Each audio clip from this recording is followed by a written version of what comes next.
سلسلہ جاری رکھی ہوئی ہے اور 3 سال گزر گئے ہیں. کوئی ایک نیا منصوبہ، کوئی ایک عوامی فلاح، ملک کی ترقی کا منصوبہ یہ پیش نہیں کر سکے.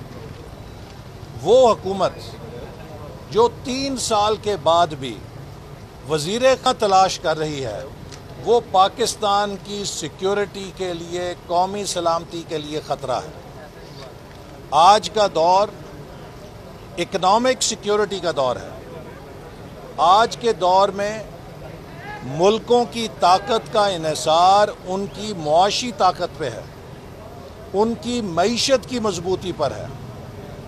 جس حکومت کو یہ نہیں پتا کہ اس کا وزیر خزانہ کون ہوگا، وہ شخص جو لوگوں کو یہ کہتا تھا کہ ایسی ٹیم میں نے تیار کی ہے کہ لوگ حیران پریشان رہ جائیں گے، میں نے ایسا ٹیلنٹ جمع کیا ہے جو پاکستان کی تقدیر بدل دے گا. آج پوری دنیا دیکھ رہی ہے کہ اس کے پاس سوائے میں کے کوئی اور ٹیم نہیں ہے. جس سوال کا جواب پوچھیں میں یہ جو خود فریبی ہے، یہ جو خود پسندی ہے، اس نے آج پاکستان کو تباہ کر دیا ہے. مسلم لیگ نون کے 5 سالوں میں معیشت لگاتار ترقی کی طرف جا رہی تھی اور 3% سے ترقی کی شرح 5.8% پہ پہنچی تھی. آج وہی ترقی کی شرح -0.4 پہ گر چکی ہے اور اب بحالی کی صورت میں ورلڈ بینک کے بقول 1.3% تک امکان ہے کہ واپس آ سکے گی. بھارت 11.5% پہ گرو کر رہا ہے، ہم 1.5% پہ گرو کر رہے ہیں. پاکستان کو کسی دشمن کی ضرورت نہیں ہے. عمران نیازی کی حکومت نے پاکستان کے ساتھ وہ تباہی کی ہے کہ ہمارے دشمن اربوں ڈالر خرچ کر کے بھی ہمیں وہ نقصان نہیں پہنچا سکتے تھے. تو میں سمجھتا ہوں کہ اس حکومت کو مزید برداشت کرنے کا مطلب یہ ہے کہ ہم پاکستان کی قومی سلامتی کو داؤ پہ لگا رہے ہیں، چونکہ اس حکومت کے پاس نہ معاشی پلان ہے، نہ معاشی ٹیم ہے اور نہ معاشی تجربہ ہے. ملک کی معیشت ریڑھ کی ہڈی ہوتی ہے. اگر معیشت مضبوط ہوگی تب غربت ختم ہوگی، تب بے روزگاری ختم ہوگی، تب نوجوانوں کو مستقبل ملے گا، مزدور اور کسان خوشحال ہوں گے. آج اس حکومت کی معاشی پالیسیوں سے لوگ بجلی اور گیس کے بل دینے سے مجبور ہو چکے ہیں. رمضان ابھی آیا نہیں ہے اور مہنگائی آسمانوں کو چھو رہی ہے. لوگ شاید سحری اور افطاری میں سے بھی یہ چوز کرنے پہ مجبور ہوں گے کہ کیا وہ سحری کریں یا وہ افطاری کریں. لوگوں کے لیے خوراک کی اشیاء ان کی پہنچ سے باہر پہنچا دی گئی ہیں اور ناٹک کیا جاتا ہے کہ شوگر مافیا، آٹا مافیا کے خلاف کارروائی کریں گے. کدھر ہے وہ نیب جس کے چیئرمین کہتے ہیں کہ آٹا اور شوگر مافیا کے خلاف نیب کارروائی کرے گا؟ کس کو گرفتار کیا ہے؟ FIA نے کیس بنا دیے ہیں ہمارے خلاف. تو ایک اخباری کوئی چیتھڑا جو تھا، کوئی ایک 3 درجے کا جو اخباری چیتھڑا ہوتا تھا، اس میں ایک فرضی خبر چھپوا کے تو ہمیں گرفتار کر لیا جاتا تھا. یہاں اربوں روپے کے غبن کی تحقیقات ہو گئی ہیں، لیکن نیب کی جرت نہیں ہے کہ کسی حکومت کے وزیر کو گرفتار کر سکے. تو پھر نیب کیس نہیں دیکھتا، فیس دیکھتا ہے. ایسے اقبال صاحب، چینی بھی آپ جو ہے وہ بوٹی سے درآمد کرنے کے لیے جو ہے اس کی بھی